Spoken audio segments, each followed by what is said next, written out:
international avec STM Transport Voyageurs. Une nouvelle façon de voyager.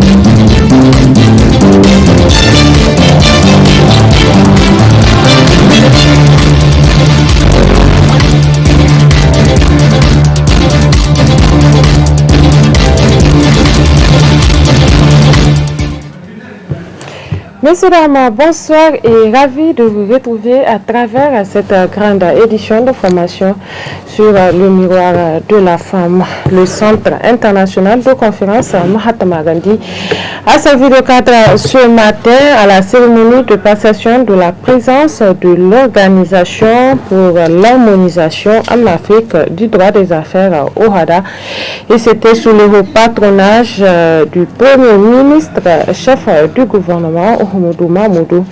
D'autres précisions avec Ramatou Oumarou qui commente les images de Abdel Nasser Abdou. Le passage de témoins s'est déroulé entre le ministre nigérien de la Justice, Ikta Abdoulaye, par ailleurs président entrant du Conseil des ministres des pays membres, et le secrétaire permanent de l'organisation, M. Sibidi Darankou, représentant le président sortant du Conseil, le ministre de la Justice du Mali, Mamadou Kassogue. En recevant le drapeau de l'OHADA et le marteau de l'impérium symbolisant le passage de témoins, le ministre nigérien de la Justice a dévoilé la priorité de son pays pour le mandat 2022 de l'OHADA. En prenant à son tour cette présidence, notre pays mesure l'honneur autant que la responsabilité qu'elle implique. Je voudrais à cet égard souligner qu'après l'année 2007, c'est la deuxième fois que la République du Niger aura, en cette année 2022, à présider aux destinées de l'OHADA.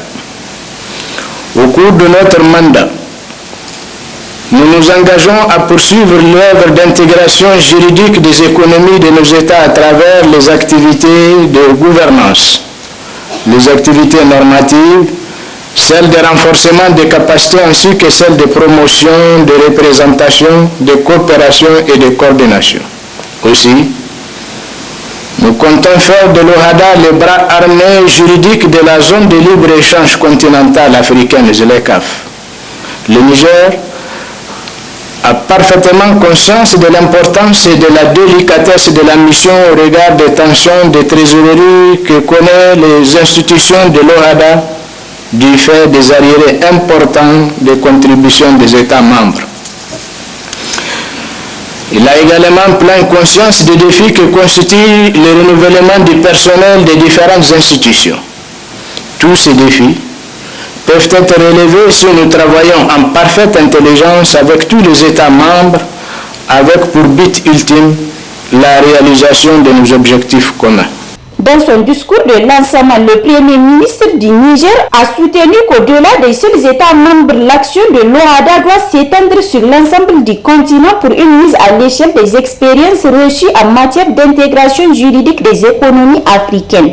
Conscient que l'intégration économique serait inefficace si elle n'est pas accompagnée de l'intégration juridique, les États africains, dont le Niger, avaient signé en 1993 le traité de l'OHADA, l'objectif principal étant de créer un espace offrant la sécurité dans l'orientation et la réalisation des droits. En effet, un système de qualité doit offrir aux acteurs économiques une prévisibilité raisonnable. Au-delà de ces avancées significatives, louables, l'expérience a montré que la préparation de l'outil OHADA par nombre d'acteurs économiques est loin d'être évidente. À cela s'ajoute le fait que le droit des affaires lui-même évolue à un rythme accéléré et exige une mise à jour permanente des connaissances. Au nom du président en exercice de la conférence des chefs d'État et de gouvernement, Son Excellence M. Mohamed Bazoum, président de la République du Niger, chef de l'État, président de la conférence des chefs d'État et de gouvernement, entrant que notre pays ne ménagera aucun effort pour la réussite de cette présidence afin de faire rayonner davantage notre organisation. Le secrétaire permanent a enfin remercié les autorités nigériennes pour la qualité de l'accueil et les diligences accomplies en vue de la réussite de la cérémonie de passation de la présidence de l'OHADA entre la République du Mali et la République du Niger. Presque une année après la fermeture de la Cominac, où en est-on avec la réhabilitation du site industriel? Comment syndicalistes et anciens agents de la compagnie apprécient-ils cette fermeture? Quelles sont les possibles orientations de la commune d'Arlit sur le plan économique à toutes ces questions? Réponse à toutes ces questions dans cet élément du studio Kalango. Le 31 mars 2021, la mine d'uranium exploitée par Cominac, une filière du nucléaire Orano, a cessé ses activités. Le réaménagement de cette infrastructure est un défi que doit relever le Niger, explique Moussa Babel, directeur départemental des mines d'Arlit. Il indique également que l'option choisie par la mine est le noyage de plusieurs centaines de kilomètres de galeries.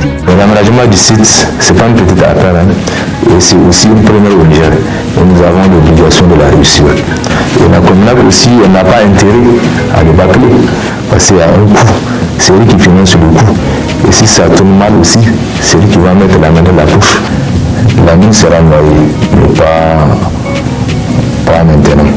Il faut minimum 30 ans, 40 ans, voire 50 ans. L'usine de traitement, l'option qui était retenue, c'est le démantèlement. Tous ceux qui sont contaminés, ceux qui sont radioactivement contaminés, sera enfui au niveau de la versade des résidus. Parce que si on rétrocède la population, ça risque d'amener, ça va amener des problèmes de santé. Cette fermeture n'a pas été bien accueillie par les sous-traitants, mais également par d'anciens agents de la compagnie. Ils évoquent certaines irrégularités, dont la prise en charge médicale qui n'est toujours pas effective. On a vu des gens qui ont eu des accidents du travail pendant que Cominac est en train de fermer, avant même la fermeture, mais on les a fait partir, c'est pas du tout logique. La prise en charge par rapport à la santé, c'est des accords qu'on a signés avec Karen, Assurance Niamey, pour 5 ans. On a dit que l'accord sera mis à compter du 1er mai 2021 pour la prise en charge.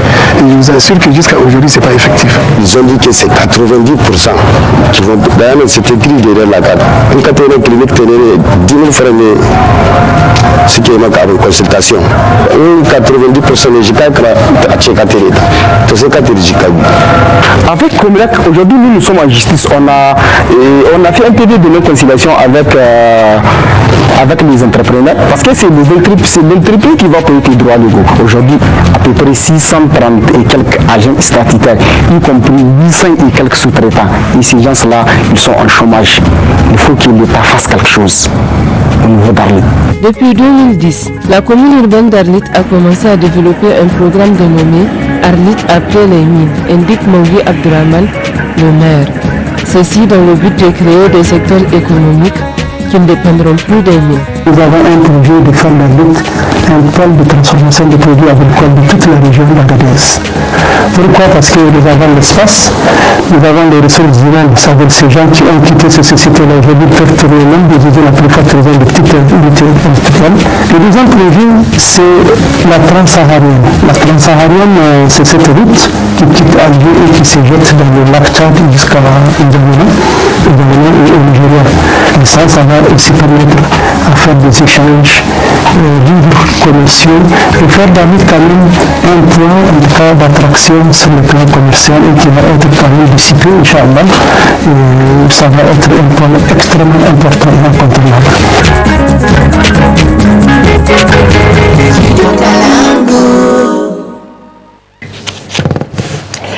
La suite de cette édition, la situation sécuritaire de la région de Tillabéri demeure instable de la fermeture de plusieurs écoles de la région.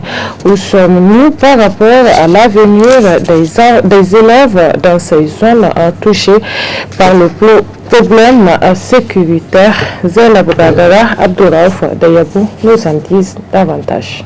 L'insécurité est devenue une menace persistante dans la région de Tillabéri, ce qui rend l'accès difficile aux écoles. Plus de 50 000 enfants ont ainsi été privés de continuité de leur apprentissage éducatif dans 12 communes de la région. Vu la situation préoccupante de nombre d'enfants qui ne vont plus à l'école, l'État, dans le but de remédier à ce problème, a créé un centre de regroupement des élèves victimes. Une initiative appréciée par le syndicat nigérien des agents contractuels et fonctionnaires de l'éducation de base SINASEB. Nous avons interpellé, nous avons fait beaucoup d'appels, en tout cas à l'endroit du gouvernement, pour qu'il puisse prendre des dispositions nécessaires pour que ces enfants puissent jouir de ce droit important qui est l'éducation.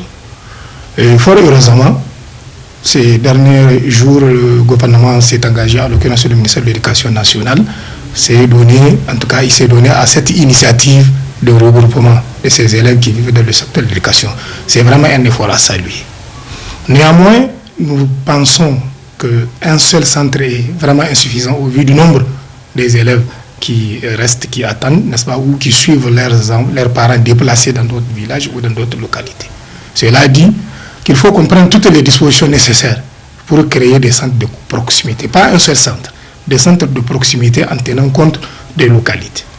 Et aussi, je pense que nous n'avons pas même à le dire, il y a des professionnels de sécurité au niveau du gouvernement, ils doivent prendre des dispositions nécessaires pour garantir la sécurité. Ce n'est pas créer seulement le centre, il faut que le centre soit sécurisé. Il faut que les enfants se sentent, et les enfants et les enseignants puissent se sentir en tout cas dans un milieu sécurisé afin que le processus enseignement-apprentissage puisse apporter des résultats. Ainsi, le secrétaire général du syndicat national des enseignants du Niger, SNEN, a félicité cette initiative prise par le gouvernement dans cette région. Si cette fois-ci, le gouvernement a trouvé les moyens de commencer les centres, et nous ne pouvons qu'applaudir et nous réjouir. On va souhaiter quand même que pour le stock qui est là, on pourra avoir les moyens nécessaires de les stimuler à revenir à l'école et que ces centres de regroupement puissent être multipliés parce que ça nécessite les moyens. Ça nécessite les moyens financiers, les moyens en termes de capital humain, mais ça nécessite aussi des moyens militaires.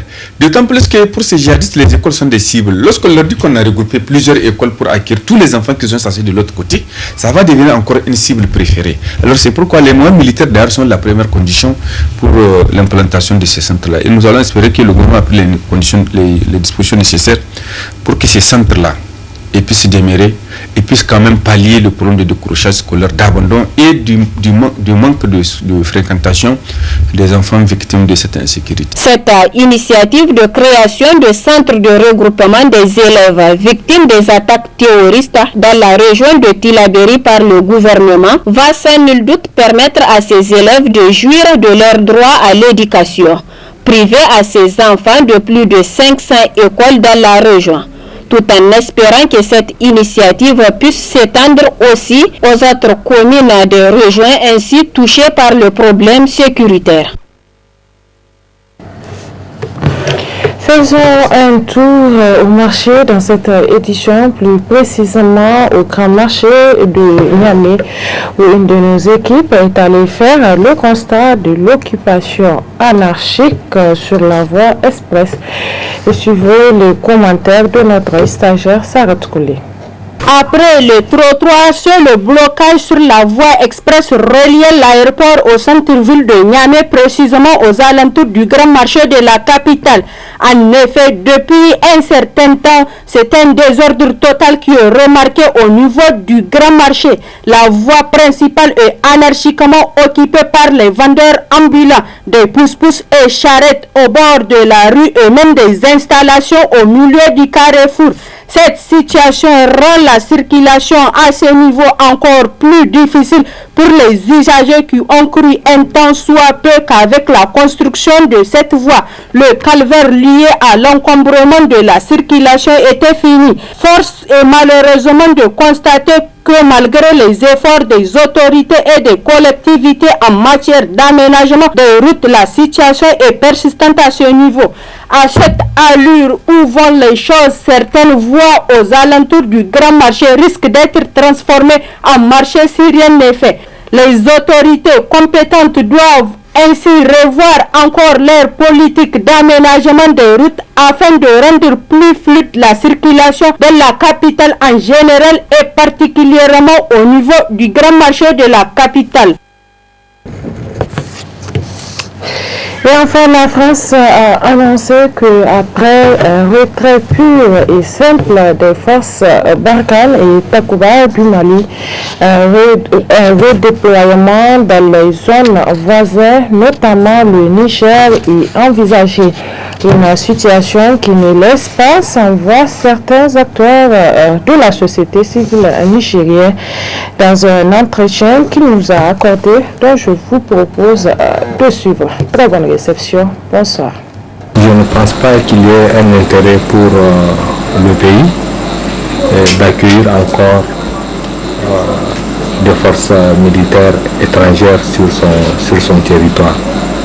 Vous savez, nous depuis très longtemps déjà, nous avons considéré que le fait de faire intervenir des forces internationales dans notre région de façon générale n'était pas une bonne option. Parce que tous les pays du monde se soucient quand même de leur souveraineté. Et quand il y a un conflit, il n'est pas souhaitable qu'on crée les conditions pour que le conflit s'internationalise. Quand un conflit s'internationalise, eh bien les acteurs locaux perdent le contrôle sur la situation et finalement la décision va devenir la décision finale. La solution sera une solution souhaitée par différents acteurs dont les intérêts peuvent être aussi parfois en contradiction. Et en contradiction avec nos intérêts, mais aussi on peut avoir des alliés qui sont parfois des rivaux. Et donc c'est quand même un problème pour nos pays, il n'était pas souhaitable. Et depuis très longtemps déjà,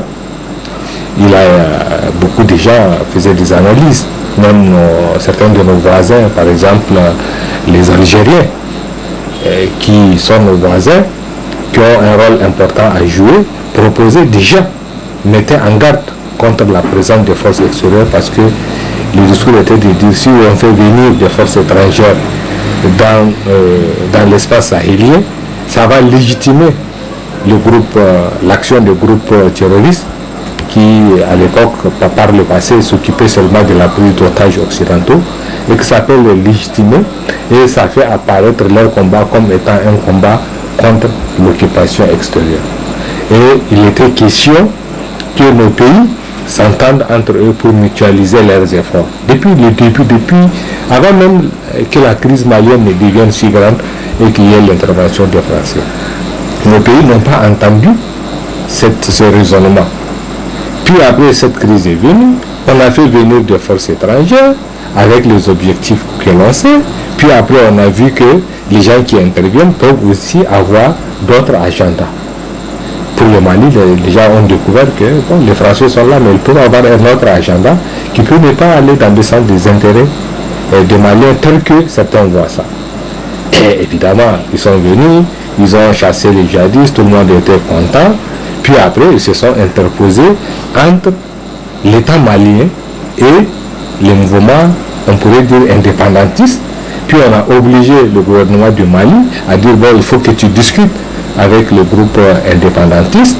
On a trouvé un accord et on dit, il faut que vous appliquiez cela. Et quand des Maliens ont essayé de dire, bon, nous, cette affaire, on pense que peut-être même avec le groupe djihadiste, il faut qu'on discute. La position de la France était de dire, non, mais il n'est pas question de discuter avec le groupe djihadiste. D'autres pays de la communauté internationale ont dit non, c'est pas la peine de parler avec ces gens-là, ce sont des criminels, on ne peut pas s'entendre avec eux, mais écoutez, nous on va vous aider à les combattre. Et ils ne les ont pas vraiment aidés. Ils ont fait le G5 à la place de ce que l'Algérie proposait, le G5 Sahel. Le G5 Sahel a fait, son plan, etc. On a dit on va mettre en place un contingent de 5 000 ou 8 000 hommes. On a fait un budget, etc. Donnez-nous les moyens, etc. Ils ont fait des plans pour le développement économique, social, etc. On attend l'argent. L'argent n'est jamais venu. Comme quoi, en fait, les gens n'étaient pas pressés de rentrer dans notre agenda. C'est une erreur monumentale. Alors, arrivé à ce stade, c'est tous les pays qui devraient tirer la leçon que les forces étrangères ne permettront pas. On peut encore amener d'autres, n'est-ce pas, d'autres forces internationales, publiques ou privées d'ailleurs, mais on peut ne pas sortir de ça. Parce que chacun vient avec son agenda. Et que notre sécurité, notre souveraineté, l'intégrité de nos territoires, la protection de nos populations ne peut pas être l'affaire de quelqu'un d'autre. Ça, c'est la première leçon que tout le monde devait tirer. On a eu tort de penser que c'est ça. On a eu tort aussi de penser que face au groupe armé, il n'y a qu'une solution militaire. N'est-ce pas? Une solution militaire dont visiblement on n'a pas les moyens. Parce que la plupart de nos pays consacrent d'énormes ressources pour équiper les armées, les faire mouvoir. Une partie de l'argent est volée, l'autre partie qui n'est pas volée, bon, on dépense, etc. Mais on n'a pas de résultats aujourd'hui. Et on n'a pas de résultats sur le deux volets. C'est-à-dire que les forces étrangères n'ont pas un bilan satisfaisant, mais nos forces également n'ont pas un bilan satisfaisant. Et dans cette lutte, on a connu beaucoup d'erreurs, beaucoup de choses graves qui ont renforcé le camp du groupe armé. C'est ça le problème. Maintenant, au lieu de tirer des enseignements de ça, on est encore en train de parler de redéployer telle force à tel endroit, de tisser des alliances avec tel autre pays, peut-être d'échanger d'alliances militaires et autres. Et donc ça veut dire qu'on n'a même pas compris que le problème fondamental, l'erreur fondamentale, c'est de penser même que la solution à la crise est purement d'ordre militaire. Et là, on est en train de se fourvoyer totalement. Donc ce n'est pas une affaire de faire venir, etc. D'abord, il faut se résoudre à penser que le problème, c'est-à-dire la solution ne peut être que politique. Il faut discuter avec tout le monde et changer vraiment de politique. On sait pourquoi cette crise-là est arrivée. Si nos pays étaient des havres de paix, des havres de justice, où les droits des gens étaient respectés, où il y a l'équité, où les gens sont des citoyens pleins, hein, ils sont dans de bonnes conditions de vie, etc. Cette affaire ne serait pas arrivée. Mais on sait pourquoi ce malheur nous est tombé sur la tête. C'est parce qu'il y a trop d'injustice, n'est-ce pas, au quotidien. C'est parce que les droits des gens ne sont pas respectés. C'est parce qu'il n'y a pas la bonne gouvernance, il y a la corruption, etc. Tout ce qui est mauvais, on l'a fait pendant des années. Depuis des décennies, on est en train de faire de mauvaises choses. Et c'est normal que ça se gâte un moment. Qu'il y ait des gens qui vont peut-être même prendre les armes et tout ça, qu'on se sent dans une situation même chaotique. Il y a une logique à ça. Maintenant, c'est ça qu'il faut arrêter de faire. N'est-ce pas? Et c'est sur ça qu'on devait discuter, pas seulement sur une question de force. L'idée, c'est, le vrai débat aujourd'hui, c'est qu'est-ce qu'on fait pour créer les conditions pour que la corruption se termine, pour que les droits des gens soient respectés, ceux qui n'ont pas de perspective puissent trouver. C'est-à-dire qu'est-ce qu'on fait, quelles conditions on crée pour que personne n'ait envie de prendre des armes pour se faire entendre. Tant qu'on n'est pas en train de raisonner comme ça, on est seulement en train de raisonner en termes de ouais, on va faire une alliance ici, on va faire venir telle force, on va acheter telle arme, c'est peut-être un hélicoptère qui nous manque, c'est peut-être ceci, cela qui nous manque, etc. Mais on est en train de se fourvoyer complètement. C'est-à-dire on n'a même pas compris que ce genre de situation-là, ce genre de crise, c'est pas une question d'équipement, c'est pas une question d'armée. Les armées les plus puissantes ont parfois échoué face à des groupes même des paysans qui émergent, n'est-ce pas? Toute l'histoire nous enseigne ça. Mais là, nous on est limité et on est installé en train de penser c'est ça. Maintenant, donc on pense que ouais, les gens là vont venir, etc. Bon, on ne veut pas qu'ils viennent, c'est normal, je l'ai expliqué. Mais le problème, avons-nous aussi des armées aujourd'hui en mesure de faire? Est-ce que la façon dont nos armées ont agi n'a pas déjà contribué à aggraver le problème? Est-ce que nos armées ne font pas partie du problème? Est-ce qu'elles font partie de la solution? C'est une question qu'il faut oser se poser, et de mon point de vue, et à partir de ce que j'observe, je considère que même nos armées font partie du problème. Elles ne font pas partie forcément de la solution.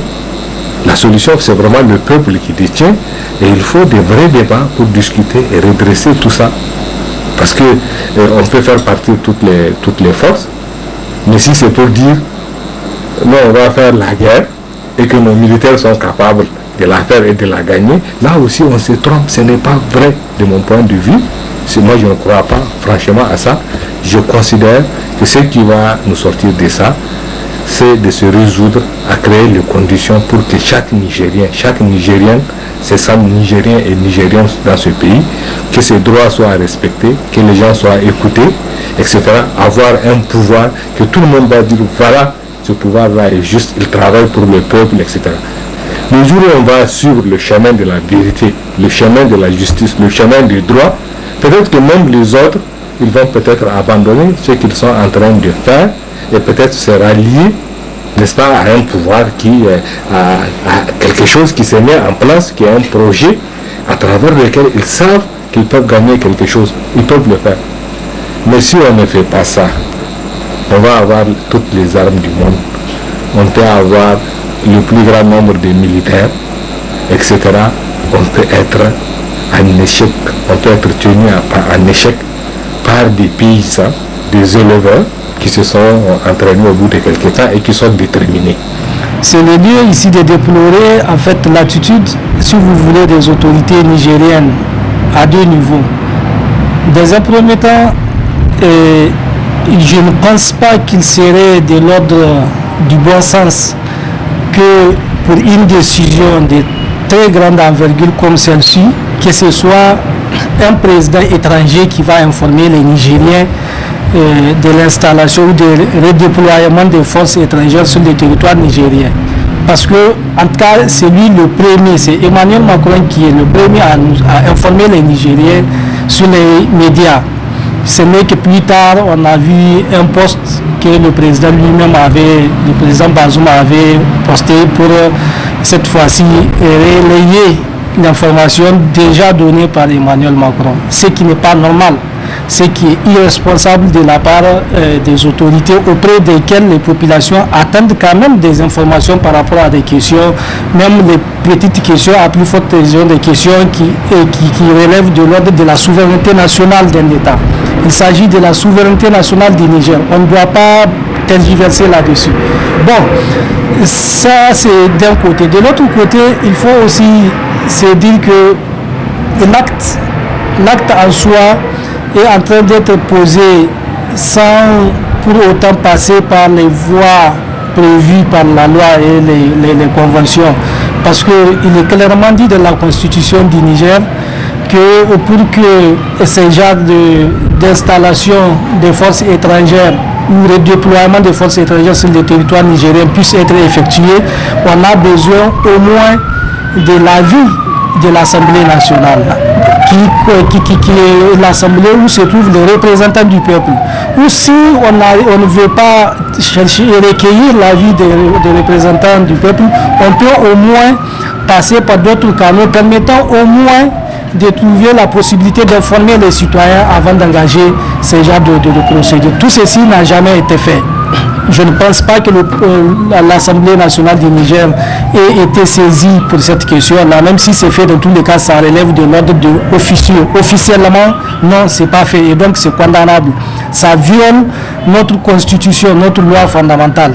Et il est clair que vous ne pouvez pas aujourd'hui déployer ou faire engager les soldats français ou faire venir d'autres soldats français sur le territoire français sans abuser le Parlement français. Ce n'est pas possible. Mais comme ici, nos autorités ceux qui font office des autorités de fait dans ces pays portent le flanc elles pensent qu'elles ont des dettes envers la France officielle. Il faudrait nécessairement que, à chaque fois que la France a besoin de ces autorités-là, qu'elles puissent, sans tergiverser, accepter de se soumettre aux déshydratats des dirigeants français. Même si l'acte sur lequel ils vont se soumettre, cet acte-là constitue une entrave ou une violation de notre souveraineté, ce n'est pas leur problème. C'est pas leur problème. Vous avez vu aujourd'hui, au niveau du sommet Union européenne, Union africaine, des questions, jusqu'à 5 thématiques sont en train d'être discutées, mais vous allez vous rendre compte qu'on dit la principale question à débat au niveau de ce sommet, c'est la question sécuritaire, la question de paix et sécurité au Sahel. Mais cette question de paix et sécurité au Sahel est en train d'être discutée à l'absence des principaux pays qui sont menacés par l'insécurité, notamment le Burkina, le Mali et un peu plus loin d'autres pays. On vous dira que c'est parce que à la tête de ces pays-là se trouvent des chefs d'État militaires et donc par conséquent la démocratie ne fonctionnant pas bien, on n'a pas voulu les inviter. Alors même que quand vous prenez, pour ceux-là même qu'on considère comme étant des autorités de fait, mais il n'y a rien qui les sépare de ces autorités aussi qui dirigent ces peuples de fait. Ces défaites, même les autorités nigériennes sont des autorités défaites. Je n'ai pas besoin de retourner en détail pour rappeler certaines choses. Mais nous disons et nous les réitérons que l'installation des soldats ou de la force Takuba et Barkhane est illégale. Elle ne s'appuie sur aucun dispositif réglementaire. Elle ne s'appuie sur aucune voie légale, par conséquent c'est illégal. C'est un acte de force si vous voulez. On est en train de forcer les citoyens nigériens à accepter une situation qu'on aurait dû, ou dont la Constitution a fait obligation qu'on les consulte ou qu'on consulte leurs représentants. C'est pas fait et maintenant on est en droit de se poser des questions. Mais qui a intérêt véritablement à faire en sorte que les bases Barkhane et Takuba s'installent sur le territoire nigérien? Qui a intérêt dans ça là?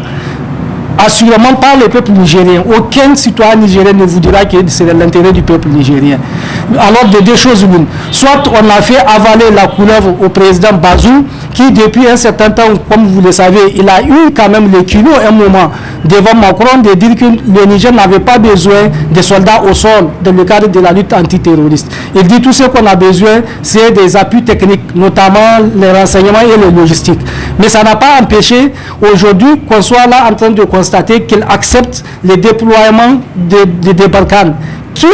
Balkans, il faut le dire, c'est cette force qui est chassée du Mali pour des manœuvres sordides, pour des pratiques malsaines dont elle a fait l'objet. Tout le monde savait les pratiques auxquelles ces opérations-là, Barkhane et Takuba, s'étaient livrées au Mali.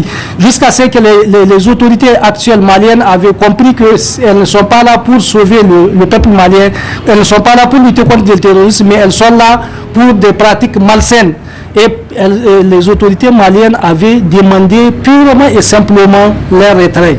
Je ne vois pas pourquoi on va nous faire croire que des soldats chassés du Mali pour des sales besognes peuvent venir au Niger s'installer pour faire le bonheur des Nigériens. C'est pas possible.